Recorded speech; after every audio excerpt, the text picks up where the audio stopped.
we are back from the All-Star weekend. Lots to talk about.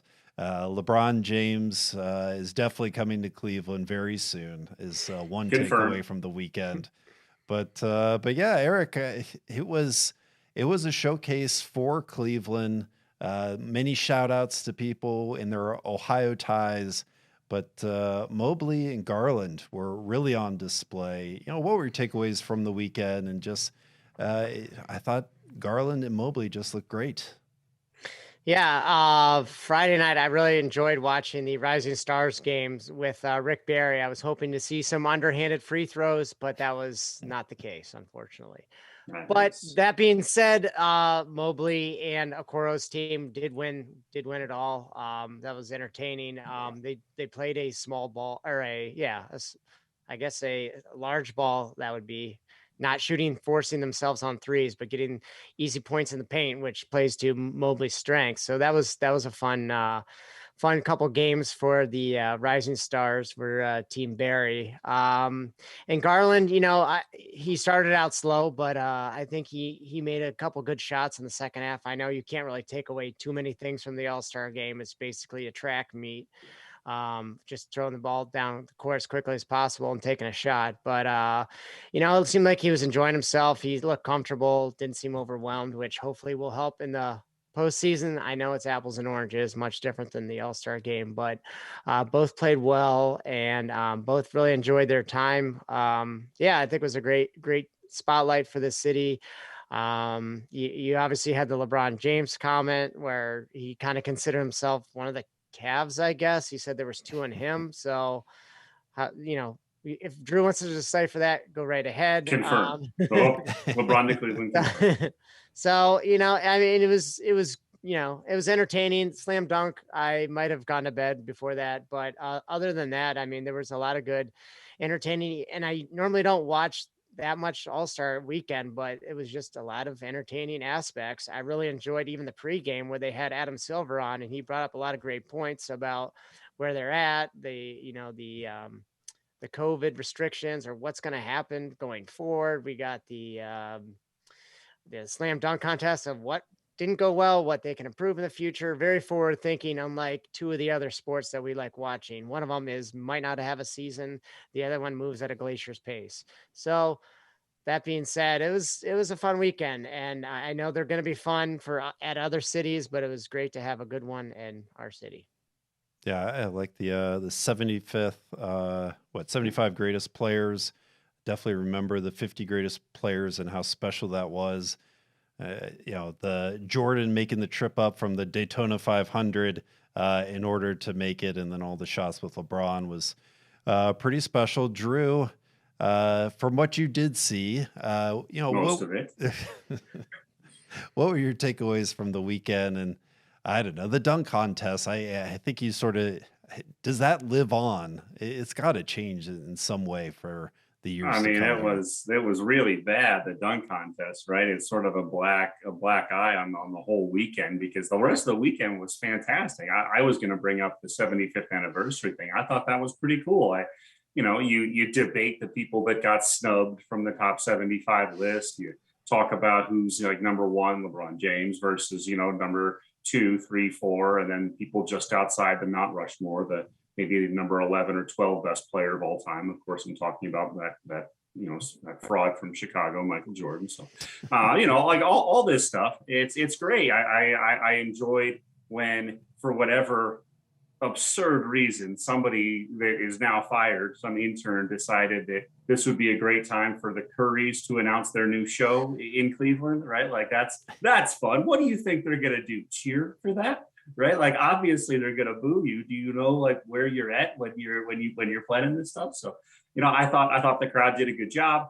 I thought the city did a great job with hosting it, and yeah, I thought it was a cool event, top to bottom. I think the NBA, almost without question, has the best sort of all-star sort of weekend. I like the home run derby as much as anybody, right? Maybe a single event, maybe that's something that you tune in for. But if you're talking about the totality of festivities, I don't think anybody does it as good as the NBA. Yeah, some bad news coming out of the All-Star break. Darius Garland not playing tonight against the Pistons. And Karis Levert out 1 to 2 weeks with a sprained foot. But there was good news. Lauri Markkanen back against the Pistons. So Drew, let's go back to you here. What did the Cavs miss from Markkanen over these past couple games? We keep running into these injuries, but it seems like I have Browns on my mind because I think all throughout the middle of the Browns season it was they're going to come back, they're going to get healthy for the playoffs, and they never really got healthy. I'm wishing here that this is not the same thing that happens with the Cavs. Yeah, I mean, the Browns really could have used somebody like Lauri Markkanen down the stretch, right? Like that could have been a real difference maker for them. But no, it's good to have him back. It's good to have Tower City, the 3 7-footers in the starting lineup back. He was playing pretty well in his first game back, admittedly against not a great team. That team that they're struggling with right now, though, they were down in the fourth quarter. I don't know where that game is currently, but I do know Lauri Markkanen had 11 points in 17 minutes, which you really like to see. Fairly active on the boards. I think he had 3 or 4 of them in 17 minutes, which that's great. If he can give you a really solid 20 to 25 minutes a night, help stretch the floor, I think that's exactly what you're looking for. You can bring in Kevin Love. Lauri can play just about any position between small forward to center. So it's really good to have him back. It's really good to get sort of the Tower City lineup back. Now we just need at least either of the starting guards would be helpful. I would take Karis Levert. I would take Colin Sexton.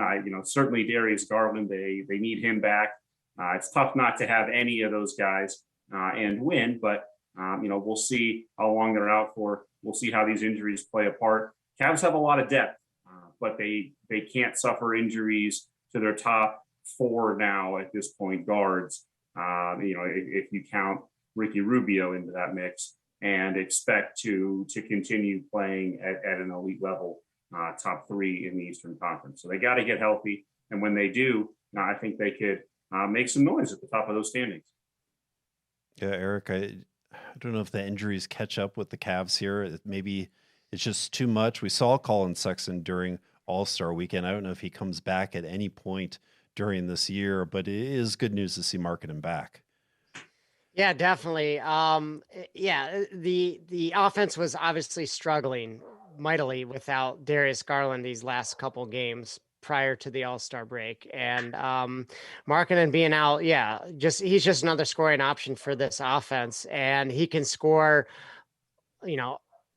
deep, which is something that the team that's not their strength. So that's definitely a positive.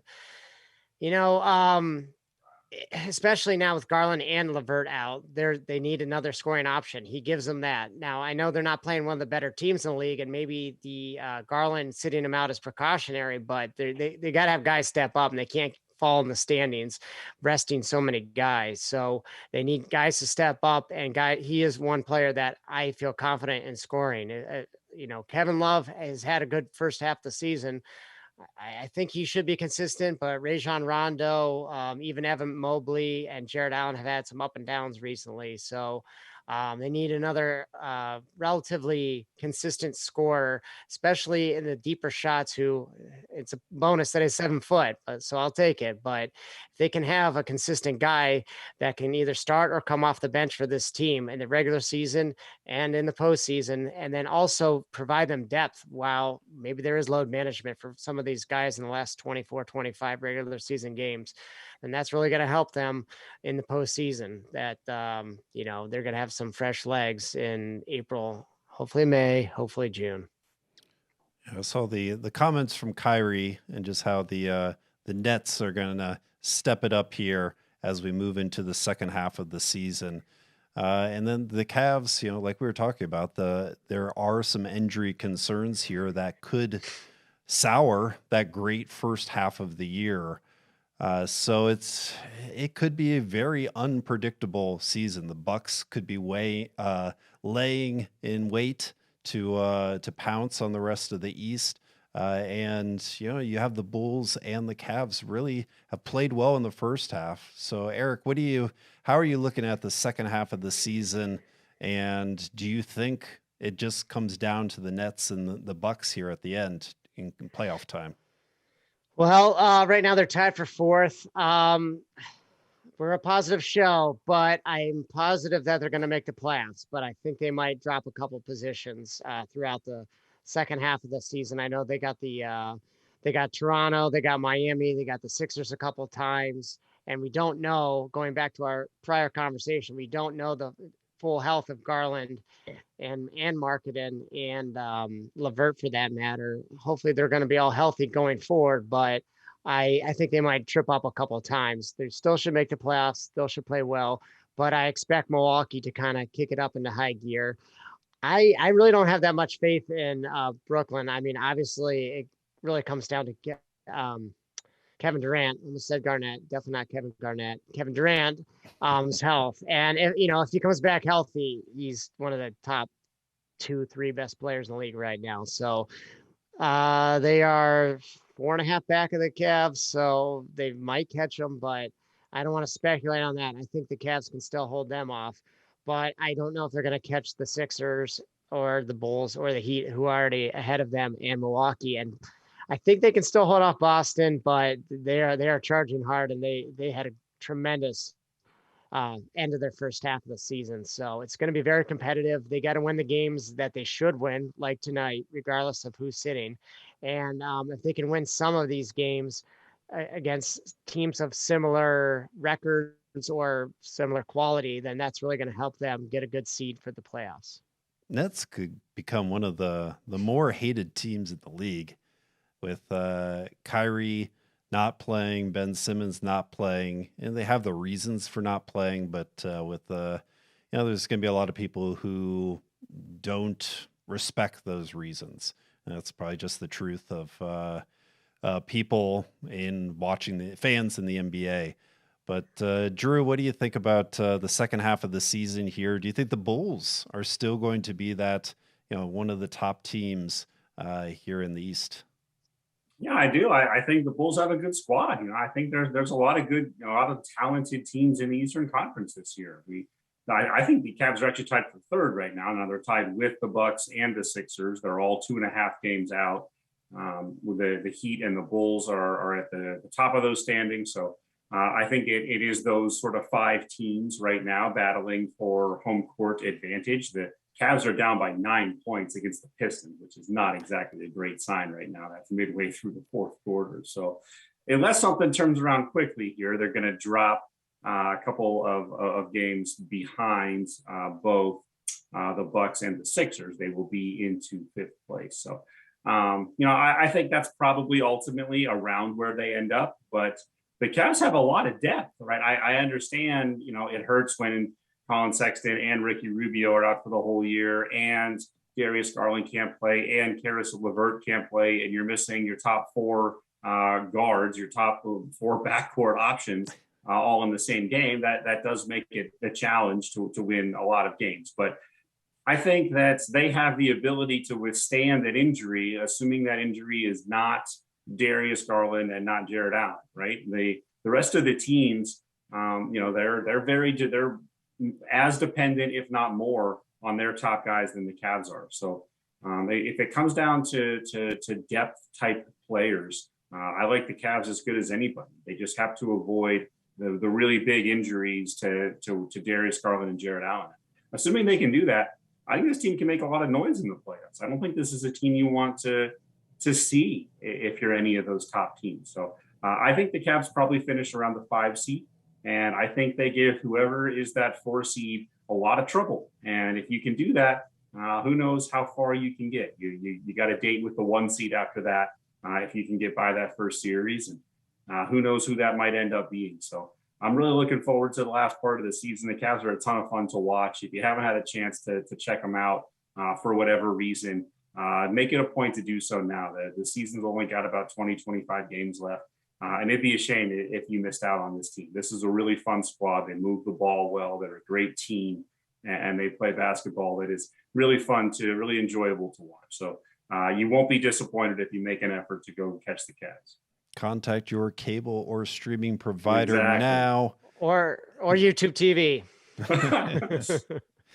Yeah, hopefully Cavs just a little bit of a hangover here after the All-Star break. A couple of injuries, you know, I guess it's the trade-off. You know, we had some shining stars in the All-Star weekend, a little bit of injuries coming out of there. Not sure what's going on with Karis LeVert, but nothing that we can't move past here and have a great second half of this season. So I'm definitely looking forward to it.